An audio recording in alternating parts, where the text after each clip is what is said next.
Yeah, but that is important. should We're be not fine. going to record you all because we want you to be as candid and, relaxed as you can be. Thank you. Good morning. Thank you guys for being here. My name's Erica. Enik, Faith. Jillian. and Thet. And we're very excited to share with you our project, You Be the Judge. Nicole, you want to introduce yourself? Oh, yes, absolutely. I'm Nicole Velez. I'm a senior producer at GBH Kids in Boston.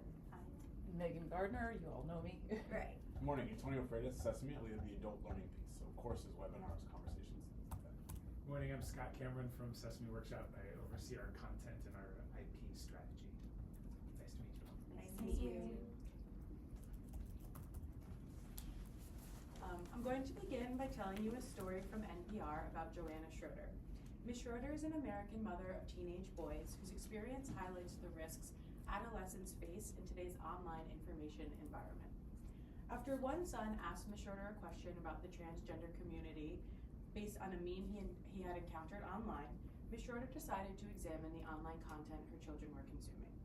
She discovered that social media platforms were routinely exposing them to racist, sexist, homophobic, and anti-Semitic material through recommendation algorithms and related content features. Ms. Schroeder expressed deep concern, emphasizing that adolescents cannot be expected to instinctively recognize propaganda or ideological manipulation when it's presented to them on their phones. The Schroeder family experience reflects a much broader reality. With constant access to the internet and social media, adolescents are inundated with headlines and viral content that often just tells them what to think without actually providing them any nuance, accountability, or context. Over time, this type of information environment does more than just shape opinions, it begins to shape identities, which contributes to political radicalization among young people, as well as the deepening political polarization we're seeing in the United States. So our mission is to reduce radicalization and polarization among adolescents before they even become first-time voters, and we'd like to encourage them to be the judge of the content that they see online. As my colleagues will share with you, we're going to do this in a two-approach solution with an app as well as an in-person event. So I'd like to share a bit more about our target audience.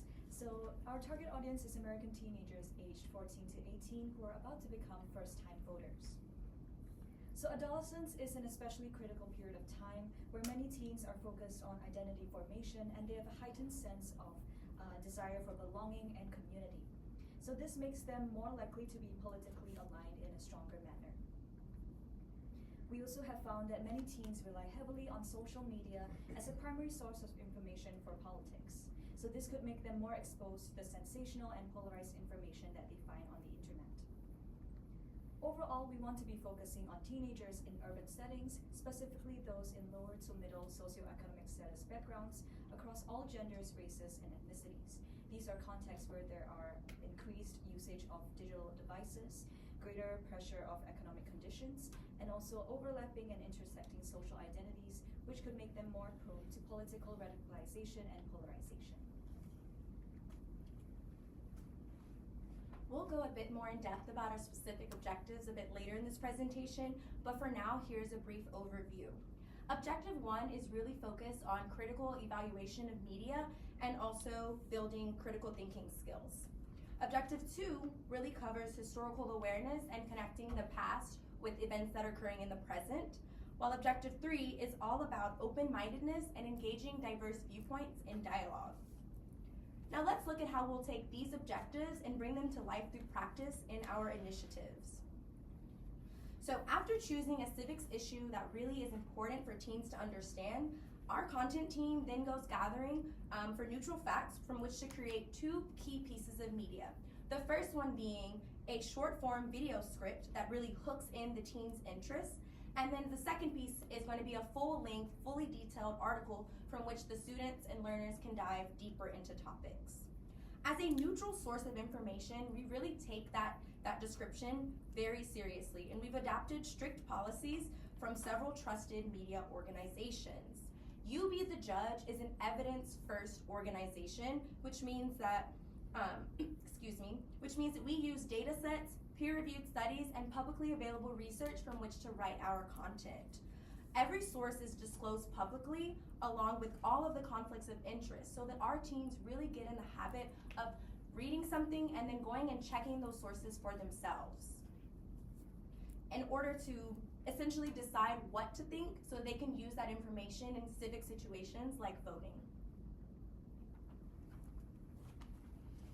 So, we're in a new media moment.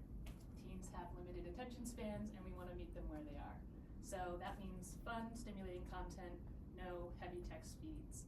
Our app relies on short videos and audio clips, making the information accurate and engaging and accessible. Charismatic hosts will present the material, helping teens stay invested while keeping the news neutral, relatable, and factual.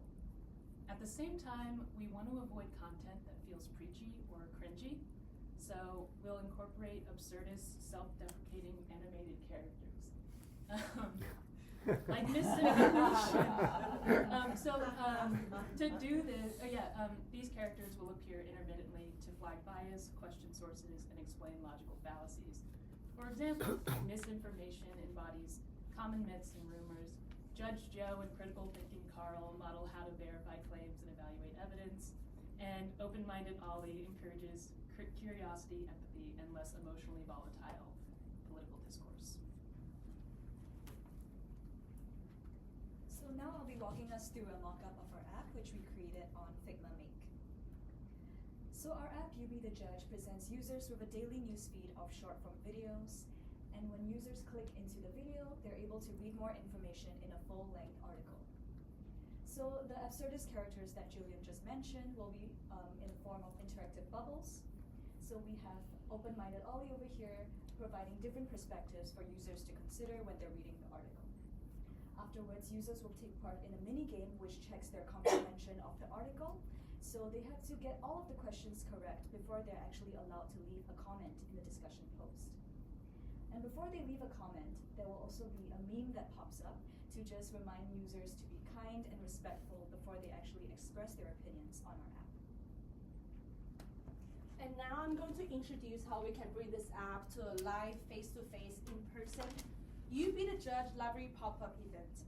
So we're going to have the partnership with the local public libraries, Youth-Friendly Museum, using their community space to have this recurring monthly in the community event.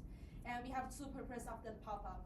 The first one is as a marketing strategy to bring the user downloads, the user engagement to the general public. And the second one is we can bring this live high-energy event as a evidence-based debate. And here's how a typical pop-up gonna go. The first, when the student entering the room, they're gonna see a QR code and they will download the app, and we will introduce them how to use the app to gather the information and what kind of information they can see from this app. And we'll have a warm-up, icebreaker question. Do you prefer Elmo or Cookie Monster? So they can be familiar with the debate format. And then we'll have the team selection. We'll break down the room into 3 teams. There are 2 debate team of 4, and the rest will be the judges and the audience. And then we'll introduce them to an age-relevant issue. For example, we're gonna talk about should school ban the smartphone usage during the class time, and they will have 8 minutes to use our You Be the Judge app to gather information on the both sides, so they can see the full picture of the issue. And then move on to, we'll have use the coin toss to decide which team is debate against or debate for the issue. So this is a building exercise how to separating their personal belief with the reasoning and evidence. How we are going to decide who is the winner of the team, of the debate. So before the debate, the audience is gonna use the app to vote in the app and with a 1-sentence justification of their current belief. And then we have the debate, and after the debate, the judges will vote again in the app. But this time there's a justification of at least one evidence that being presented during the debate. So seeing these changes in the vote and see which side is more pursuing and convincing. And last but not least is the motivation. So we will have the pizza and the certificate in the critical thinking political issue for the college for the high school student that are going to apply to college. So how exactly does this connect to reducing polarization and radicalization of our teen youth?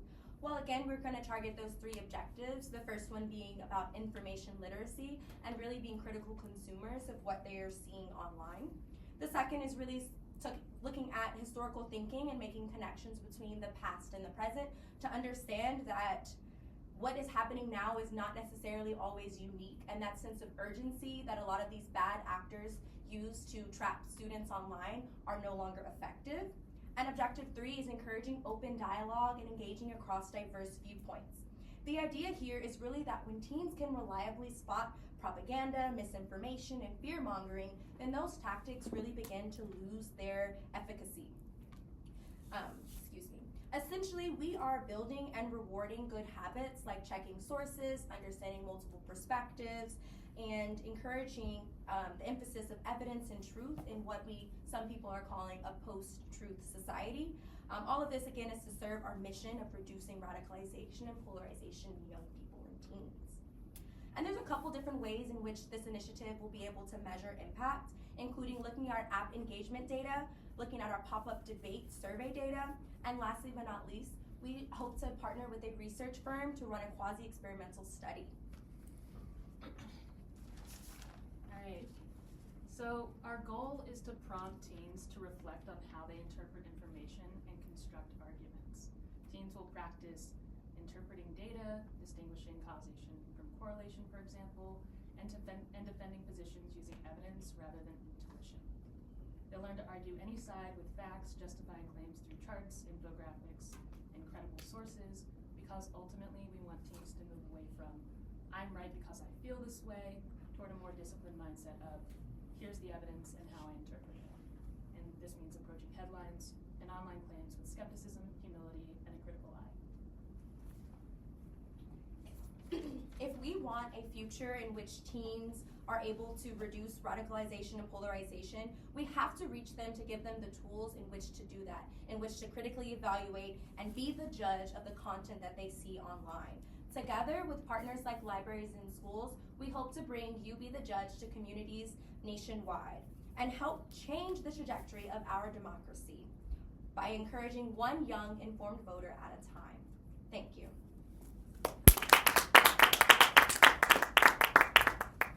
Great, why don't you bring the chairs in front of the podium so we can have a conversation with the, yeah, thank you.